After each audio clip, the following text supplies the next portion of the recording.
আপনারা জানেন যে একটা দীর্ঘ সময় প্রায় ১৫ বছরের বেশি সময় ধরেই নিয়ন্ত্রক সংস্থা বিটিআরসিকে নিয়ে নানা ধরনের অভিযোগ ছিল এবং বলা হচ্ছিল এই সংগঠনটি কেবল কাগজে কলমে তাদের দায়িত্ব রাখছে এবং অনেক অভিযোগের পরও তারা হয়তো সেই সমাধানের দিকে যেতে পারছে না। সেগুলো নিয়ে কথা হয়েছে, সমাধানের উদ্যোগ হয়েছে, আমরা আশাবাদ পেয়েছি, কিন্তু কোনো ফলাফল আমরা পাইনি। এবং ৫ তারিখের পরে অর্থাৎ ৫ই আগস্টের পরে আমরা যে পরিবর্তনটা দেখলাম দেশের সমস্ত খাতগুলোতে একের পর এক পরিবর্তন, সেই ধারাবাহিকতায় আমরা বিটিআরসির মধ্যেও একটা উদ্যোগ নিতে দেখলাম, যেখানে একটা দীর্ঘমেয়াদী পরিকল্পনার কথা বলা হচ্ছে, বড় ধরনের পরিবর্তন আনার একটা স্বপ্ন দেখা হচ্ছে অন্তত এই টেলিকম ইন্ডাস্ট্রি এবং আইসিটি সেক্টরে। কী ধরনের পরিবর্তন আসছে, কতটুকু জনসম্পৃক্ত হবে, ফলাফল কী দাঁড়াবে, সেগুলো নিয়ে একটু কথা বলতে চাই, একেবারে ঢালাওভাবে জানতে চাই আসলে কোথায় যাচ্ছে দেশে টেলিকম খাত। আমাদের সঙ্গে আছেন, আমরা পেয়েছি বিটিআরসি চেয়ারম্যান মেজর জেনারেল অবসরপ্রাপ্ত এমদাদুল বারী। আমরা একটু খোলামেলা আলোচনা করার চেষ্টা করি, জানার চেষ্টা করি আসলে সংস্কারটা কী ধরনের হবে বিটিআরসিতে। আপনাকে অনেক অনেক ধন্যবাদ যে আপনি আমাদেরকে সময়টা দিয়েছেন। বলা হচ্ছে একটা দীর্ঘমেয়াদী রোডম্যাপ, এবং সেই রোডম্যাপের আলোকে ৩টি ক্যাটাগরিতে ভাগ করা হয়েছে যারা লাইসেন্স ধারণ করছেন এবং সেবা দিচ্ছেন। এবং এখানে বলা হচ্ছে অপ্রয়োজনীয় স্তরগুলোকে বাদ দেওয়া হবে। অপ্রয়োজনীয় স্তর বাদ দেওয়ার উদ্যোগটা তো সাধুবাদ পাওয়ার মতো, কিন্তু অপ্রয়োজনীয় স্তর আসলে কীভাবে আপনি ডিটেক্ট করলেন, নির্ধারণটা আসলে কীভাবে করলেন? ধন্যবাদ। এইখানে আমরা যে সংস্কার করতে যাচ্ছি, সংস্কারের আগে বুঝতে হবে সংস্কারের প্রয়োজনীয়তাটা কী, মানে কেন সংস্কারের দরকার হলো। আমরা যদি আমাদের টেলিকমিউনিকেশন ইন্ডাস্ট্রির দিকে দেখি, এই টেলিকমিউনিকেশন ইন্ডাস্ট্রি আমাদের শুরুটা ছিল হচ্ছে একটা সার্ভিসের জন্য, সেটা হচ্ছে ভয়েস কানেক্টিভিটি। আপনার যদি মনে থাকে, আগে যে ল্যান্ডলাইন ছিল, এই ল্যান্ডলাইনগুলি আমরা সহজে পাচ্ছিলাম না। আসলো মোবাইল অপারেটররা, ওনারা মোবিলিটি কানেকশন দেওয়া শুরু করলেন, ভয়েস। এটা দিতে দিতে একটা সময় দেখা গেল যে ওনারা একটা ইন্টারন্যাশনাল কল বাইরে থেকে এসে আমাদের গ্রাহক পর্যন্ত এই পুরো সার্ভিসটা ওনারা একাই দিতেন। কিংবা একজন যখন কল করে, আমি যখন এখান থেকে টেকনাফ থেকে তেঁতুলিয়া কল করছি, এই কলার থেকে সাবস্ক্রাইবার পর্যন্ত পুরো সার্ভিসটা ওনারাই দিতেন। সরকার একসময় আইডেন্টিফাই করলো যে এর মাঝখানে ওরা কতটা কল করছেন, কোথা থেকে কোথায় যাচ্ছে কলগুলো, এর কোনো ভিজিবিলিটি সরকারের কাছে নাই। না থাকলে ওনাদের কাছ থেকে যে কতটা রেভিনিউ প্রাপ্য হলো, এটাই সরকার বিচার করতে পারছে না। এইসব কারণে আমরা দেখতে থাকবো আমাদের যে বর্তমান আইএলডিটিএস পলিসি, যেটা 2007 সালে ড্রাফট করা হয়, এটা করা হয়েছিল এই প্রধানত এই একটা কারণে যে অ্যাকাউন্টেবিলিটি তৈরি করা। অ্যাকাউন্টেবিলিটি তৈরি করতে গেলে বিভিন্ন জায়গায় চেক পয়েন্ট লাগলো, এই চেক পয়েন্টগুলো তৈরি করা। তার মানে এই যে এখন আমরা আইজিডাব্লিউ বলছি, আইআইজি বলছি, গেটওয়ে তৈরি করা, ইন্টার কানেকশন যেটাকে বলি আমরা, আইসিএক্স যেটাকে বলি, এগুলি আলাদা আলাদা তৈরি করা। এই যে ফ্র্যাগমেন্টেশনগুলো তৈরি হলো, যেটা টুকরা হওয়া শুরু করলো এইখানে অ্যাকাউন্টেবিলিটির জন্য। তখন অ্যাকাউন্টেবিলিটির দরকার ছিল হচ্ছে এই জন্য, কারণ আমাদের কোনো সক্ষমতা ছিল না বা সরকারের কোনো সক্ষমতা ছিল না এই নেটওয়ার্কের ভিতরে কী হচ্ছে এটা দেখার। সো এই প্রথম গেটওয়েগুলো আলাদা করা হলো, এটা একটা। দ্বিতীয়ত হচ্ছে ইন্টারনেট যখন আসা শুরু করলো, 3G যখন আসলো বা ইন্টারনেট যখন আসা শুরু করলো, তখন দেখা গেল যে এই যে ভয়েসের যে রেভিনিউটা আছে, এই রেভিনিউটা কমছে কেন? কারণ মানুষ ইল্লিগালি ইন্টারনেট ব্যবহার করে ভয়েস দিচ্ছে, আর যেটাকে আমরা ইল্লিগাল ভিওআইপি বলি, এটাকেও থামানোর দরকার ছিল। ইত্যাদি কারণে আমাদের যে নেটওয়ার্কটা দাঁড়িয়েছিল, এই নেটওয়ার্কটা ছিল হচ্ছে ভার্টিক্যালি হরাইজন্টালি ফ্র্যাগমেন্টেড। এটা ছিল একটা প্রবলেম। দ্বিতীয় প্রবলেম যেটা হলো, 2010-এ যখন টেলিকম অ্যাক্টটাকে রিভিউ করা হয়, আপনারা জানেন, মডিফাই করা হয়, মডিফাই করে তখন বলা হলো যে বিটিআরসি একটা স্বাধীন কমিশন, এ সব কিছুই করবে কিন্তু সরকারের পূর্ব অনুমোদন নিয়ে। তার মানে বিটিআরসির ইফেক্টিভ কন্ট্রোলটা চলে গেল সরকারের হাতে। এটার যে আমরা ইম্প্যাক্ট দেখলাম হচ্ছে এই যে বিভিন্ন লেয়ার অলরেডি হয়েছিল, এতে প্রয়োজনের অতিরিক্ত প্রচুর লাইসেন্স হলো। এখন যখন আমরা এই রিফর্মের দিকে তাকাই, তখন আমরা তাকাই হচ্ছে দুটো বড় বড় প্রবলেম আছে, তিনটা প্রবলেম অ্যাকচুয়ালি। একটা হচ্ছে নেটওয়ার্ক ফ্র্যাগমেন্টেড, টুকরা টুকরা নেটওয়ার্ক ফ্র্যাগমেন্টেড হলে অসুবিধাটা হচ্ছে কি, আমি কস্ট এফিসিয়েন্সি বাড়াতে পারছি না, কারণ প্রত্যেকটা লেয়ারে তো আলাদা আলাদা লাইসেন্সিং ফি, আলাদা আলাদা রেভিনিউ শেয়ারিং, যার ফলে সব তো যুক্ত হচ্ছে কি কস্টের উপরে। আমরা লোয়ার লেভেলে গিয়ে, সার্ভিস লেভেলে গিয়ে প্রাইস কমাতে পারছি না। সো এটা একটা প্রবলেম হলো। আরেকটা প্রবলেম হলো যেখানে ধরেন 4টা 5টা 6টা কোম্পানি মিলে সার্ভিসটা দিতে পারে, সেখানে 27-28টা কোম্পানিকে যখন লাইসেন্স দেওয়া হয়, কোথাও কোথাও 33-34টা লাইসেন্স যখন দেওয়া হয়, তখন এদের সবার মিলে বিজনেস কেস থাকে না, তখন একটা অসুস্থ প্রতিযোগিতা শুরু হয়। সো এই যে দুইটা প্রধান জিনিস এর সাথে আরেকটা জিনিস আমরা কোথায় দেখলাম, আরেকটা দেখলাম কিছু কিছু কোম্পানিকে লাইসেন্স দেওয়া হয়েছে একেবারে শুরু উপর থেকে নিচ পর্যন্ত, ইন্টারন্যাশনাল লেভেল থেকে শুরু করে সাবস্ক্রাইবার পর্যন্ত যত লেয়ার আছে সব লেয়ারের লাইসেন্স আছে। তো এই লাইসেন্স যদি কতিপয় কোম্পানির কাছে থাকে তাহলে তাদের যে মনোপলিস্টিক বিহেভিয়ারটা, এটা তো মার্কেটকে নেগেটিভভাবেই করবে। প্রধানত এই তিনটা কারণে আমাদের এই রিফর্ম করাটা দরকার হলো। সো এখন যে আমরা রিফর্মটা করছি, এই রিফর্মের মূল যে উদ্দেশ্যগুলো, একটা তো বললাম নেটওয়ার্ক সিম্পলিফিকেশন করা, একটা হচ্ছে এই যে ভার্টিক্যাল লাইসেন্স যেটা আছে এই সেগমেন্টটাকে আলাদা করা, সো দ্যাট একই কোম্পানি যেন ভার্টিক্যাল লাইসেন্স নিতে পারে না।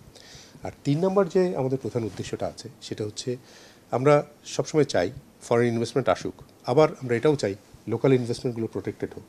এখানে একটা ব্যালেন্সের ব্যাপার আছে। সো এই ব্যালেন্সটা করা, এইটাও মূলত এই প্রধান 3টা লক্ষ্য নিয়ে আমরা যে কাজ করছি, যে প্রিন্সিপালে আমরা কাজ করছি।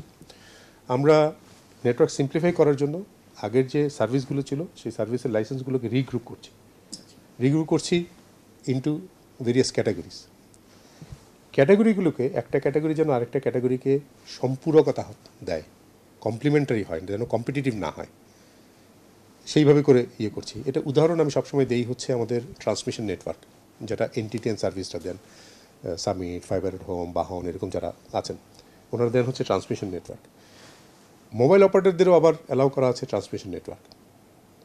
ওরা এই জায়গাটা এখন কম্পিটিটিভ হয়ে আছে, আমার প্রাইস কমতে পারছে না। আমাদের দরকার হচ্ছে এই নেটওয়ার্কটাকে, ট্রান্সমিশনটাকে সেপারেট করা। সো আমি বলছি যারা ট্রান্সমিশন দিবে তারা একটা ক্যাটাগরি, তারা মোবাইল অপারেটর দিতে পারবে না। যারা মোবাইল সার্ভিস দিবে তারা ট্রান্সমিশন দিতে পারবে না।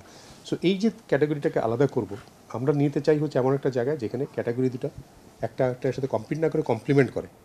কম্পিটিশন হবে হচ্ছে উইদিন ক্যাটাগরি। সো যারা ট্রান্সমিশন দিবে তারা তাদের মধ্যে কম্পিটিশন করুক, যারা মোবাইল দিবে তারা তাদের মধ্যে কম্পিটিশন। সো এই প্রিন্সিপাল নিয়ে আমরা যে লাইসেন্সিং লেয়ারগুলো করছি, মূলত 3টা লেয়ার করতে চাচ্ছি। 3টা লেয়ারের প্রথম উপরের লেয়ারটাকে আমরা বলছি ইন্টারন্যাশনাল কানেক্টিভিটি। এই ইন্টারন্যাশনাল কানেক্টিভিটির মধ্যে আপনার আসবে সাবমেরিন কেবল, টেরেস্ট্রিয়াল কেবল। এখানে আপনার চলে আসবে হচ্ছে IGW, যেটা ইন্টারন্যাশনাল গেটওয়ে বলি, IIG ইন্টারনেট গেটওয়ে বলি। এগুলি সব হচ্ছে একটা লেয়ারের, তার মানে একটা লাইসেন্সের আন্ডারে এরা আসবে। এরা যারা এই লাইসেন্স সেবা যারা দিবেন তারা অন্য কোনো লেয়ারে সার্ভিস দিতে পারবেন না। তাহলে আমার ভার্টিক্যাল লাইসেন্সের প্রথম রেড লাইন হচ্ছে এখানে, যে এখানে আমরা করছি। কারণ এখানে আমরা অসুস্থ প্রতিযোগিতা দেখছি কোথায়, কারো টেরেস্ট্রিয়াল কেবল আছে, উনি যখন IIGর কাছে দিচ্ছেন, ওনার নিজের IIGকে দিচ্ছেন খুব অল্প দামে, অন্য IIGকে দিচ্ছেন অনেক বেশি দামে। এই অসুস্থ প্রতিযোগিতাগুলো আমরা আইডেন্টিফাই করছি। সো আমরা চাই এই পুরোটা নিয়ে প্যাকেজ নিয়ে ইন্টারন্যাশনাল কানেক্টিভিটি উনি সার্ভিস দেন, যেটুকু কস্ট এফিসিয়েন্সি করার নিজের মধ্যে করেন, করে নিচের লেয়ারে যেন উনি আর সার্ভিসটা দিতে না পারেন, মানে লাইসেন্স যেন না হয়। সেকেন্ড লেয়ারে আমরা নিয়ে আসছি হচ্ছে ন্যাশনাল কানেক্টিভিটি বলছি। ন্যাশনাল কানেক্টিভিটি মানে হচ্ছে এই ইন্টারন্যাশনাল কানেক্টিভিটির থেকে ব্যান্ডউইথ নিয়ে রিটেল লেভেল পর্যন্ত, রিটেল লেভেলে বিক্রি করবে না, যারা রিটেলার আছে তাদের পর্যন্ত নিয়ে যাওয়া। এরা হচ্ছে বোনাফাইড ট্রুলি ইন্টারমিডিয়ারিজ, যেটা আমরা ট্রান্সপোর্টেশন বলে থাকি। রাজশাহীর আমের বাগান থেকে আম ট্রাকে লোড করে ঢাকায় একটা খুচরা রিটেলারদের কাছে পৌঁছে দেওয়া, এই কাজটা হচ্ছে এই transmission network. So transmission network এবং সাথে ইনফ্রাস্ট্রাকচার রিলেটেড যেটা আছে, যারা রিটেল লেভেলে সার্ভিস দিবেন না, যারা অন্য লাইসেন্সের কাছে সার্ভিস বিক্রি করবেন, যেমন tower company, national transmission company, এদেরকে আমরা একটা গ্রুপ করছি। গ্রুপ করে বলছি এটা হচ্ছে ন্যাশনাল কানেক্টিভিটি। তার মানে যারা ন্যাশনাল কানেক্টিভিটি দিবেন তারা ইন্টারন্যাশনাল কানেক্টিভিটি দিবেন না, তারা রিটেলারের কানেক্টিভিটি দিবেন না, বা যারা রিটেলের কানেক্টিভিটি দিবেন তারা ন্যাশনালে দিবেন না, এখানে দিবেন না। থার্ড লেয়ারে আমরা আনছি হচ্ছে অ্যাক্সেস লেয়ার বলছি আমরা। অ্যাক্সেস লেয়ার মানে যেখান থেকে একটা সাবস্ক্রাইবার নেটওয়ার্কের সাথে যুক্ত হন। আমার মোবাইল হ্যান্ডসেট দিয়ে যে আমি মোবাইল সার্ভিসটা নিচ্ছি, সো আমি নেটওয়ার্কের সাথে যুক্ত হচ্ছি। So this is retail service. কারণ at the end of the day আমার মোবাইল হ্যান্ডসেটের মাধ্যমে মোবাইল অপারেটর সার্ভিস দিচ্ছে, আমার ওয়াইফাই রাউটারের মাধ্যমে বা ফাইবারের মাধ্যমে আমার বাসায় ইন্টারনেটটা দিচ্ছে একটা ISP। সো এরা হচ্ছে রিটেল লেভেল সার্ভিস প্রোভাইডার, এদেরকে বলছি আমরা অ্যাক্সেস। অ্যাক্সেসে শুধু আমরা ভার্টিক্যালি ডিস্টিংক্টলি দুটা আলাদা ক্যাটাগরি আলাদা করে ফেলছি। একটা হচ্ছে ফিক্সড টেলিকম সার্ভিস, একটা হচ্ছে মোবাইল টেলিকম সার্ভিস। উদ্দেশ্য হচ্ছে যারা ফিক্সড টেলিকম সার্ভিস নেবেন তারা মোবাইল কোনো সেবা দিবেন না, যারা মোবাইল সেবা দিবেন তারা ফিক্সড কোনো সেবা দিবেন না। সো দিস ইজ হাউ আমরা করলাম হচ্ছে কি, আমরা করলাম হচ্ছে নেটওয়ার্কটাকে সিম্পলিফাই করলাম, এই লেয়ারগুলোকে চেঞ্জ করে নাম্বার অফ লাইসেন্স কমালাম যেন লাইসেন্সিং ফিটা কম। ভার্টিক্যালি যে লেয়ারগুলো আছে সেই লেয়ারগুলোকে আমরা আলাদা করে ফেললাম যেন কারোর পক্ষে সম্ভব না হয় উপর থেকে নিচ পর্যন্ত করা। এরপরে আসে হচ্ছে আমার ইনভেস্টমেন্টের ব্যালেন্সটা। ইনভেস্টমেন্টের ক্ষেত্রে আমরা দেখেছি আমাদের এখন সবচেয়ে বড় ইনভেস্টমেন্ট লাগে হচ্ছে ট্রান্সমিশন নেটওয়ার্কে এবং টাওয়ারগুলি তৈরি করার জন্য। আমার দেশে ফাইবার অপটিক বেস যে ট্রান্সমিশন নেটওয়ার্ক আছে এখনও অনেক কিছু বাকি কানেক্ট করার মতো, এখানে যথেষ্ট ইনভেস্টমেন্ট হয় নাই। যেহেতু এই জায়গাগুলোতে বড় ইনভেস্টমেন্ট লাগবে আমরা এটা অ্যালাউ করেছি ফরেন ইনভেস্টমেন্ট যেন আসে, কিন্তু আবার লোকাল ইন্ডাস্ট্রিও আছে, লোকাল ইনভেস্টমেন্টকে প্রোটেক্ট করতে হবে। সো আমরা বলছি 100% ইয়ে হতে পারবে না, ফরেন ইনভেস্টমেন্ট হতে পারবে না। ম্যাক্সিমাম আমরা এখন প্রপোজ করেছি 70%, সো দ্যাট আমাদের লোকাল ইনভেস্টমেন্টেরও সুযোগ থেকে যায়। আরেকটা জায়গায় ইনভেস্টমেন্ট লাগবে আমরা দেখতে পাচ্ছি হচ্ছে ইন্টারন্যাশনাল কানেক্টিভিটি লেভেলে, কিন্তু আমরা চাই না ইন্টারন্যাশনাল কানেক্টিভিটি লেভেলে কন্ট্রোলটা কোনো বিদেশি কোম্পানির কাছে যাক। সো ওইখানে আমরা বলতে চাচ্ছি যে ম্যাক্সিমাম 49%। যে জায়গাটায় আমরা ফরেন ইনভেস্টমেন্ট অ্যালাউ করি নাই সেটা হচ্ছে ফিক্সড টেলিকমের জায়গাটায়। কারণ হচ্ছে আমি এর আগেও বলেছি এই ফিক্সড টেলিকম মানে হচ্ছে মূলত ইন্টারনেট সার্ভিস যারা প্রোভাইড করবেন। আমি আগেও বলেছি যে আমাদের টেলিকম ইন্ডাস্ট্রিতে এটা হেভি ইনভেস্টমেন্টের একটা জায়গা, সবাই ইচ্ছা করলে ব্যবসা করতে পারে না। যে জায়গাগুলোতে ছোট ছোট ক্ষুদ্র ব্যবসায়ীদেরকে সম্পৃক্ত করা সম্ভব তার একটা হচ্ছে সফটওয়্যার বেস যেসব কন্টেন্ট এগুলো, আর একটা হচ্ছে ইন্টারনেট সার্ভিস।